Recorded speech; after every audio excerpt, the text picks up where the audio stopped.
Let's get physical, physical. I wanna get physical. Let's get into physical. Let me hear your body talk. Body talk. Let me hear your body talk. Let's get animal, animal. I wanna get animal. Let's get into animal. I am 9 years old, and I want to be Olivia Newton-John. I am hopelessly devoted to her, and Grease is the word. I've seen the movie Grease about 21 times with my sisters, who all have huge crushes on John Travolta, but I am more interested in looking like Olivia Newton-John. Because then at the end, her boyfriend Danny, he really likes it when she puts that tight black suit on that makes her look like Catwoman. Tell me about it, stud. I don't know why all the grown-ups around me are laughing. Seems to happen a lot. They think I'm so cute. Well, I'll show them. One day, I'm going to be just like Olivia Newton-John. Beautiful hair and makeup and pretty and sophisticated. Everything I know I could be if it wasn't for this stupid church. Cult. Church, cult, potato. The church cult says that I am not allowed to wear makeup. So the transformation that Sandra Dee goes through is riveting for me. What would I look like with lipstick?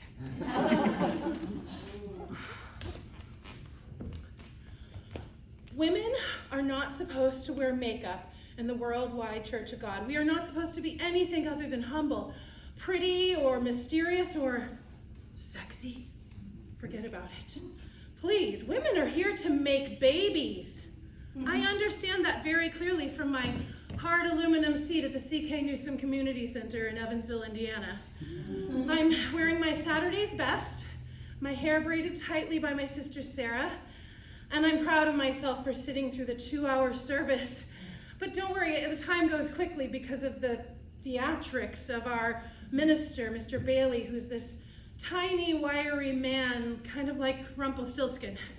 And he is very concerned about our salvation. I am very concerned about him because he might die because of that vein that bursts out his head whenever he's preaching. There are sinners in this world, and they will try to suck you in. They will try to make you follow their evil ways. But we must remain strong. We must follow the Lord God Almighty. We are God's chosen ones. They are worldly, and we cannot give in to their evil ways. We may live in this world, but we are not of this world. We're out of this world? Cool! We're God's chosen ones! Oh, but don't be jealous. Don't worry. There will be some fire and brimstone lakes of fire, windows 1 and 2, and there will definitely be some frogs raining from the heavens, windows 3 and 4. But then in the end, guys, we're gonna come back for you. Well, whatever's left of you. We'll come back for you, and we'll be your teachers, God's teachers. But Mama, why can't Courtney come to the place of safety with us? Because she doesn't know the truth. But I can tell her the truth. Some people are ready for the truth, Rachel, some are not. But if we can't bring her along, then she's going to burn in the lake of fire. And so will Tara and Shelley and Amanda and Jennifer and Andy. No, not even Andy Ludwig deserves to burn in the lake of fire in all of his worldliness. I feel sick to my stomach. I don't want to think about all my classmates dying in a lake of fire. But the Worldwide Church of God demands me to. One by one, my sisters leave the church. I think it's mainly the makeup rule. Wearing makeup is vain, and vanity is clearly prohibited in the Bible. I'm curious about makeup, but what would happen if I left the church just to go off and be vain? Surely I'd have a lifetime of pain. Still, I start testing God. We all do, sooner or later, right? The screen door on the side of our porch of our white Sears and Roebuck farmhouse is stuck again because we're renting and my father doesn't believe in fixing anything, and we're renting because at the end of the world is nice, so why invest in anything?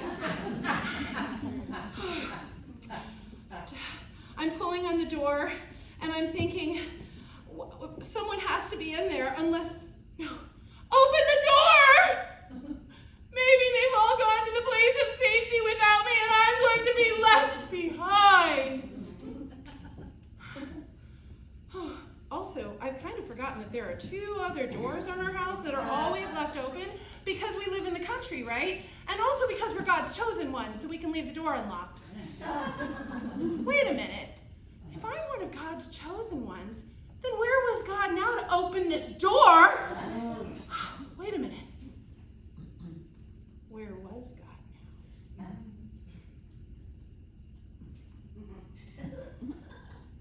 Open the damn door! I said a bad word and God did not smite me! That burn bush didn't start burning over there. If I could get away with cursing and wearing lipstick, then what else do you think I could get away with?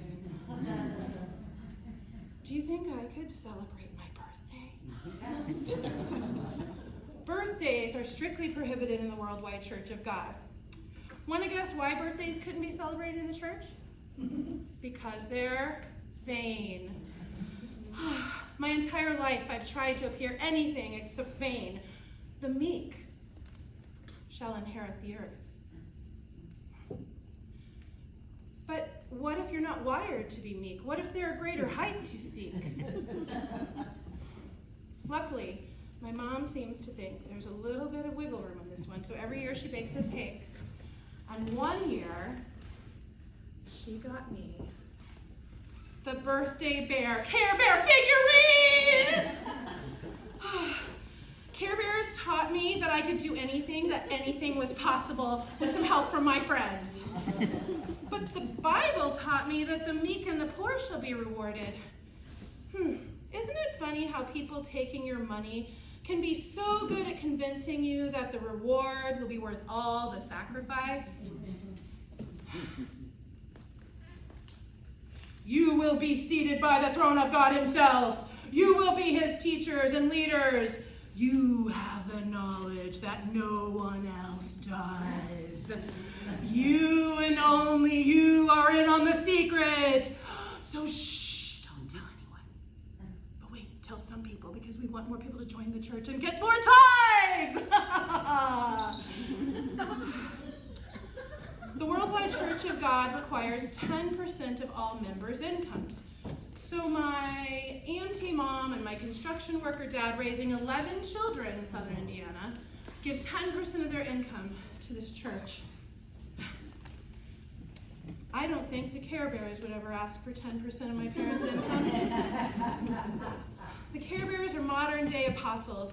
Care Bears start hospitals and work at domestic violence shelters, and they believe in optimism and love. I think there could have been a birth control bear too, but then I wouldn't be here to tell you this story.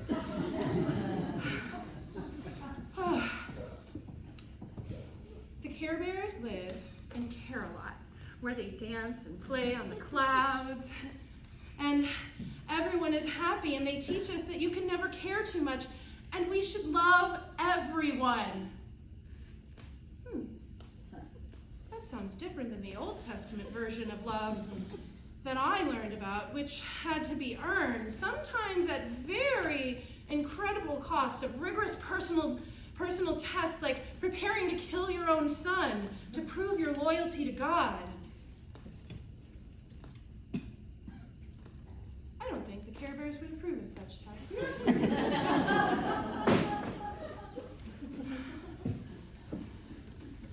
I'm 16 and I have one more test for God.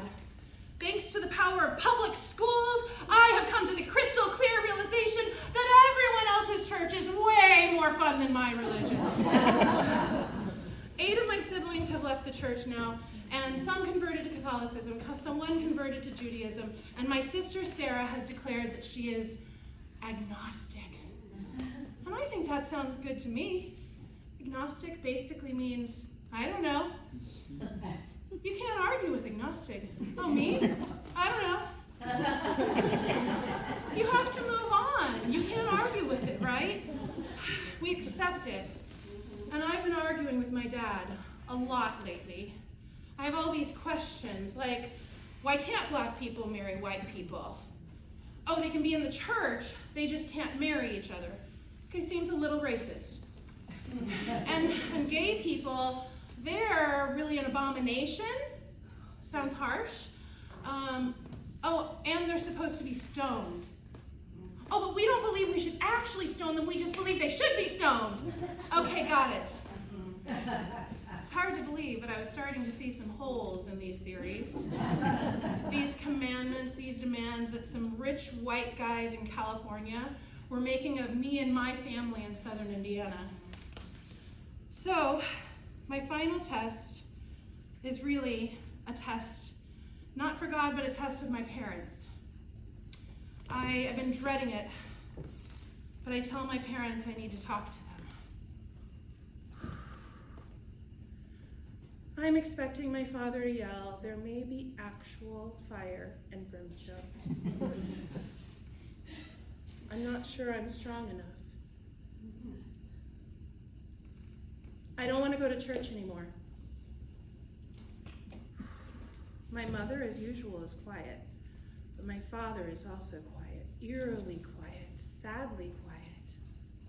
He looks down and shakes his head back and forth and says, "Well, you've been given the truth, but it's up to you what you do with it." My mom says okay, and he didn't even raise his voice. I'm 16 and I'm no longer a member of this cult, and no one at Worldwide tries to talk me into coming back, and there was no fire, there was no brimstone. I don't know who failed the test, me, or God, or the church cult. I don't know that there is a test. I don't know that it matters. I don't know. I don't know.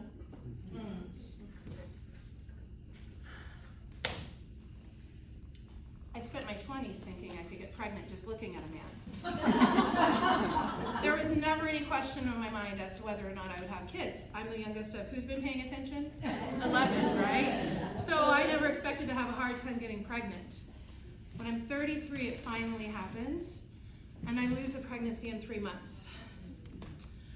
I start hemorrhaging on Mother's Day after visiting my mom, and I think this must be what a miscarriage is like, until I'm passing out in the car and my partner is driving me to the hospital. I hear people talking. They want to know my blood type. They're talking transfusion. I can't say anything. I can barely hold my head up. And also, I'm thinking, I don't even know if I know my blood type, and maybe that's something we should put on our license or something, right? They wheel me down the hall, and I have an emergency D&C, and I hear the voices saying, "You're lucky you're alive, you lost so much blood, if you kept hemorrhaging, you could have died." I can't walk for a week. You know, you're probably thinking, "God, this sounds awful, Rachel. If only you could have avoided that, right?" Well, I could have. You see, I'd gone to a doctor weeks earlier. I'd gone to a doctor, and I'd already lost the pregnancy, but was in this rare category of women who don't expel the fetus. And my doctor, and some voice in my head, some holdover from the church cult said, "Let nature take its course. It's God's will." Nature's course almost killed me. And I should have scheduled a D&C, something my doctor never told me to do, even though 1 in 10 women hemorrhage in cases like mine. Something this man of the world, this worldly man, failed to tell me. Both doctor and nature had let me down, and God was nowhere to be found. I tried to figure out what I'd done wrong, so my my gynecologist sends me to a specialist in Indianapolis who doesn't talk about in vitro or anything like that. Instead, he suggests I go on a 500 calorie a day diet and take a very expensive supplement of cow urine pills. I did it. I was really good at dieting.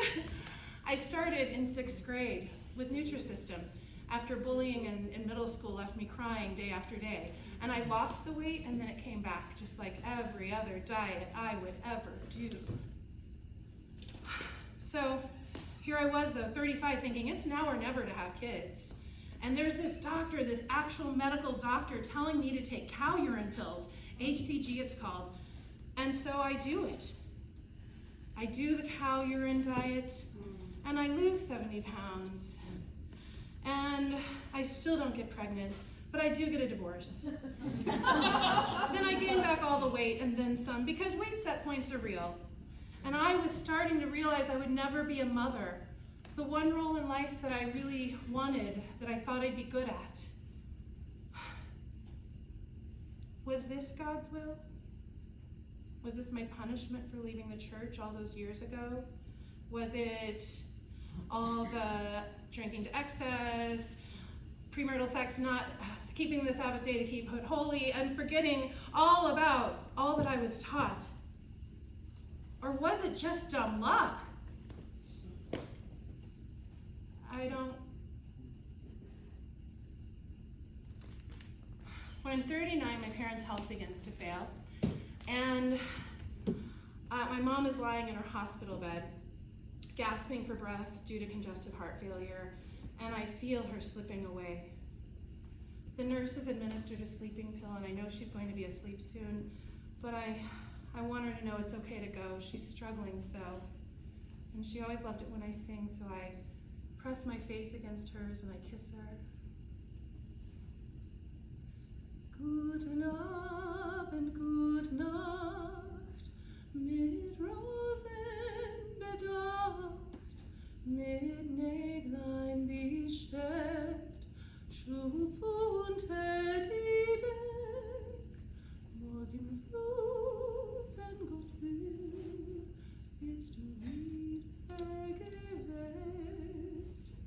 morgen früh, wenn Gott will, wirst du wieder geweckt.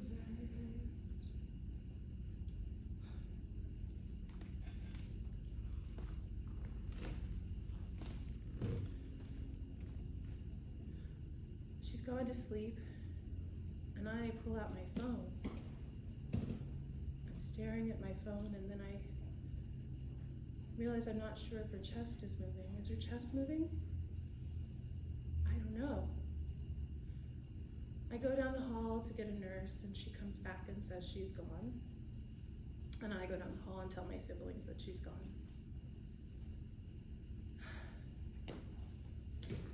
Just 3 years after I quit going to the church, a new pastor general took over and made major doctrinal changes, and the Worldwide Church of God splintered.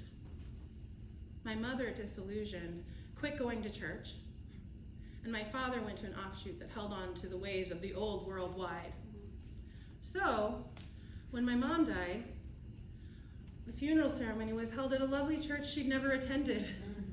And a big fuss was made over her passing, and she was not one who liked big fusses. So in the middle of this big fuss at a church that wasn't hers, a really bizarre thing happens. Zap! All the lights go out, and the entire church. And in the darkness, I hear my aunts and uncles chuckling, my cousins, and I hear at least a couple of them saying what I'm thinking. That's Viola. Now, Rachel, for someone who quit going to church when you were 16, you sound like you still might be a believer. I don't know. I don't know. 11 days later, after grieving my mother, his partner of 63 years, my father passed away. And I saw him cry harder than I've ever seen anyone cry in my life. But before he died, something strange happened, something I'd never seen before. His brain reset itself. About 5 days after my mom died, he woke up and said to us, "Where's your mother?" We told him she'd already gone to sleep. 5 years later, I'm packing my car for a trip across the country. I've survived a pandemic, largely because of this goofy guy in Portland, Oregon, who sends me his awesome music on SoundCloud, and pretty soon we're making tracks and sending them back together. And now I'm walking around my kitchen, looking at objects I've grown time blind to, deciding what to keep and what not to keep. And I look around and I say, there's me, there's my mother, there's me, there's my mother. She and my father will never get to meet this man I've fallen in love with and I'm moving across the country for. I met Vahan of Portland through our mutual friend Anna, who besides connecting me with the love of my life, also helped me understand that I had really had a rotten misconception about my life. She told me when I was feeling sad about not becoming the one thing that 85% of all people become, a parent. She said to me, "You're already a mother. You've been mothering people your whole life," she said. Others had said this to me, my own sisters even, but sometimes it takes the 99th voice, right? And Anna's was the 99th voice in a sea of sisters and brothers who told me how much they appreciated my care for their kids. Kids whose diapers I changed and snot I wiped and whose eyes mysteriously started rolling back in their heads at me around age 13. So I'm settling into this idea that maybe I got to be a mother after all without having my own kids. I don't know.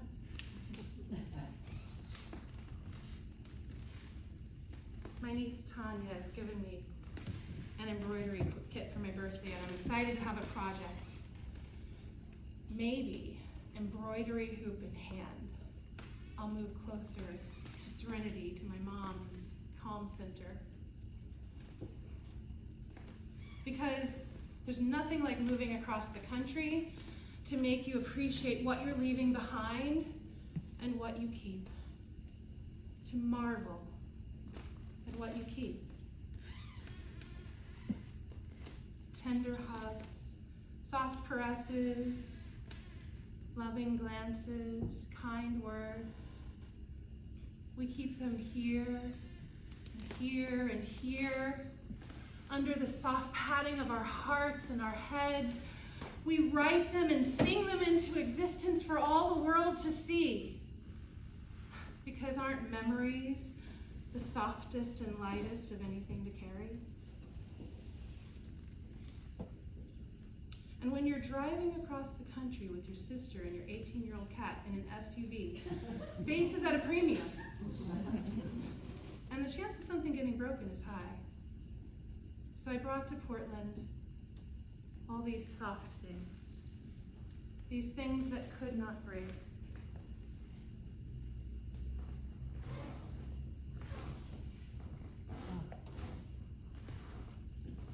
Soft to touch, easy to carry. The softness we keep.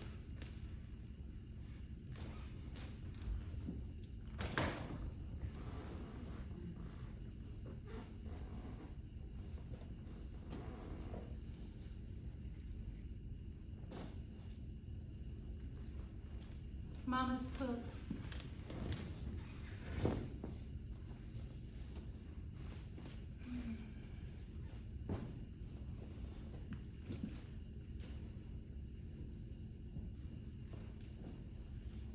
Mama.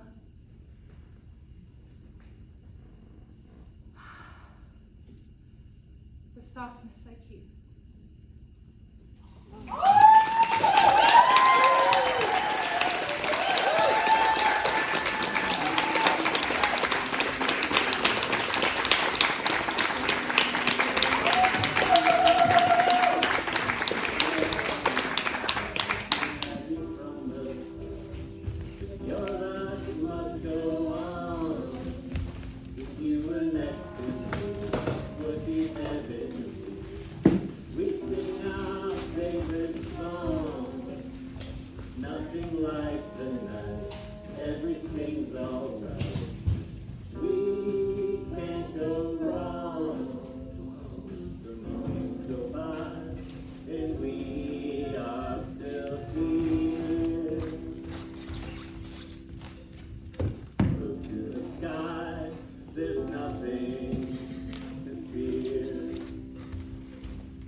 years old when the bank foreclosed on our home, the California Street house, our family home. A medium-sized home in the southwest Portland neighborhood of Maplewood. We sat near the center of the hill that was our street. Across the way lived Grandma and Grandpa Cooper, not blood, but sacred neighborhood family. We had a big backyard. There was a trampoline and a huge sweet gum tree with a rope to swing on. And my babysitter was our backyard neighbor, and there was a board in the fence that allowed for secret passage. A barely built treehouse, dirty playground set, and corner where the grass grew tall. The bank repossessed our house, taking our home and all it held inside it, so much more than they could ever know or quantify in wealth or assets or property value. Within the scattered, fragmented memories of my childhood, I do remember saying goodbye. I remember touching the downstairs wall, putting my tiny hands flat against the walls and molding myself to and around it, trying to absorb the life that we had there, family we were there. 7 years old. Knowing it was all about to change, go away, that it would never be the same again. I remember being 7 years old with my tiny hands pressed flat into the downstairs hallway wall. I whispered into the wood, I love you. I love you. I love you. I love you. I love you. I love you. I love you. I love you. I love you. Tend to the wound that is home. Plant a garden in the viscous meat and muscle, cut the dead away, and lay them to rest. It's all a very fleeting moment, isn't it? And when it's over, you miss it so.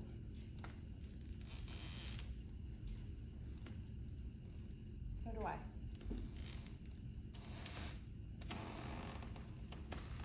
I've gone through the boxes of old years ago, pictures with people and clothes from lifetimes ago. I recognize the smiles in their faces, and it all feels very familiar, very far away. Hands held around dining room tables, steamy kitchens, dirty linoleum, screaming, crying, knowing how the keys jingle in the lock when he's sober, and how they jingle when he's not.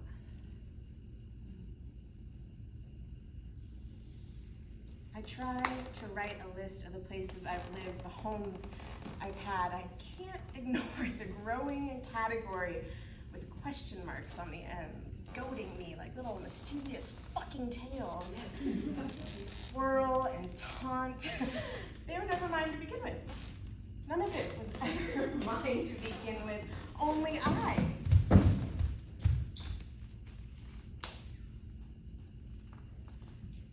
And mine. My forever home.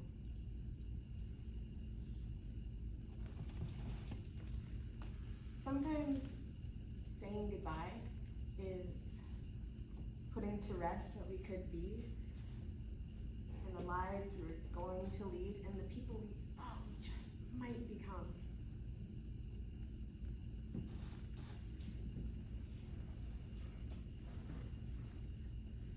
Seeing them die and grieving what, who was lost.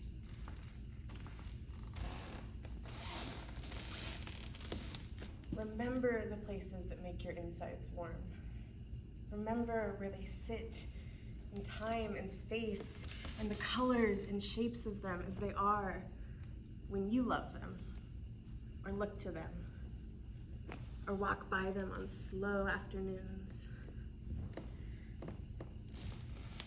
Remember the ley lines, longitudes and latitudes, where it sits on this plot of land or sea or space.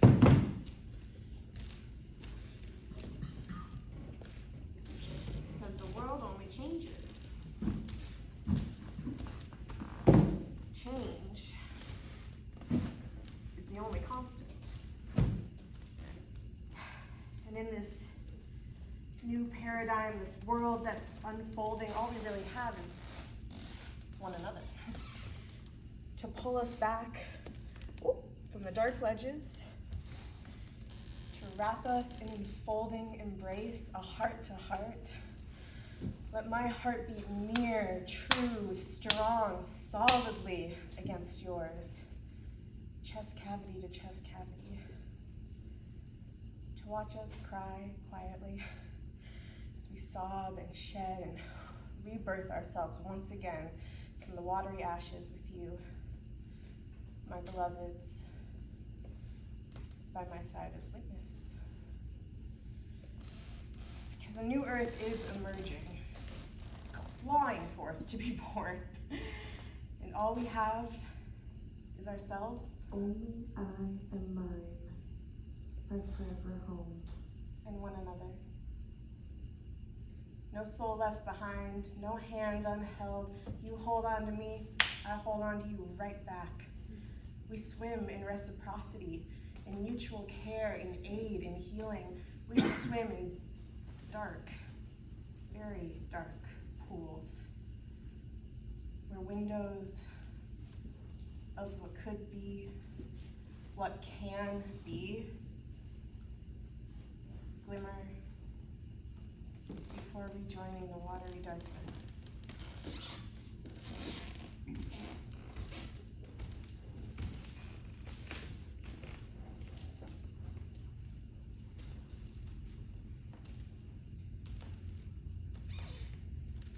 Yellow walls and yellow cabinets.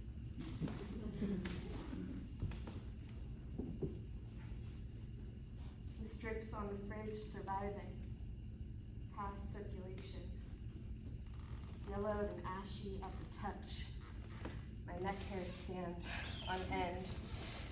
I'm standing in their kitchen. I'm standing on a cliff. Her "Bye, Dad" pings through me. I waver, my body rippling, tilting me over the edge, back on the cliff, over the edge, back on the cliff, over the edge, back on the cliff. One day, I will make Mom's dream of a periwinkle kitchen come true.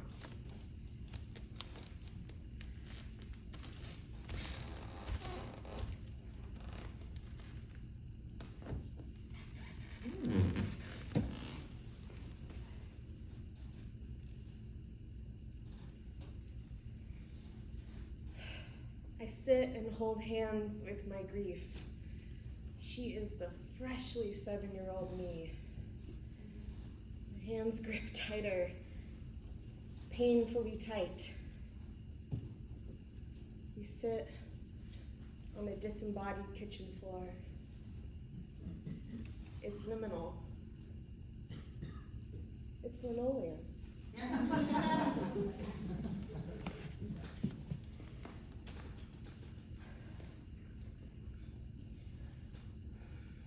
Homes move, and homes change, and homes can be built inside of ourselves like nests. And they can be very, very dangerous if you make them inside of a person. But how could we not, though? Isn't it like the first thing we need to do? Exist inside the being of another, and another, and another before that. Our first home. Inside the being of another and another and another after that, Russian doll style. Okay. Maximum zoom out on time and space. And suddenly, the stars wink, blink, chuckle, sizing you up. You look familiar. Have you been here before? Ooh-wee! They howl and clap, laughing, exploding, imploding, crashing into other celestial beings, creating ripples and phenomena to effects unknown. Only I am mine, my forever home.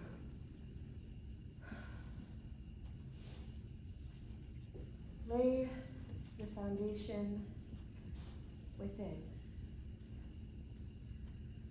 Build the structures inside to a haven below breath and breast.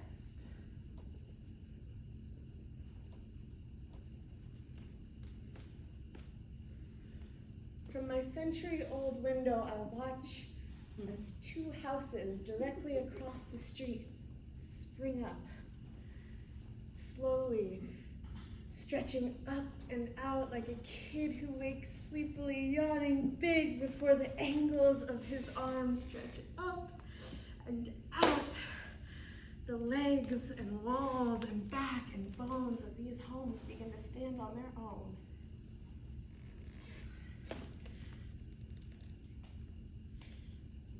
But the window in my room is a joint that won't pop.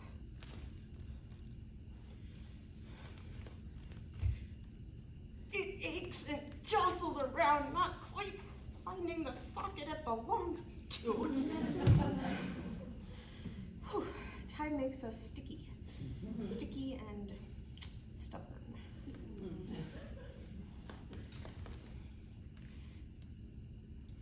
And every passing moment, a universe explodes, pollinating whatever lays in its path.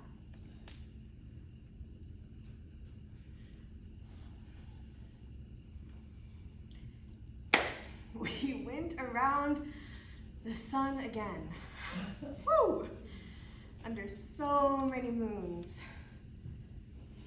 holding hands, squeezing on the hope, while ancestors' bodies burn bright along and before upturned heads, bowing to no one, but opening, releasing, realizing, receiving,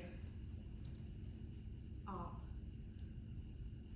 Forehead tilted, face up. Something unnameable whispers. There is no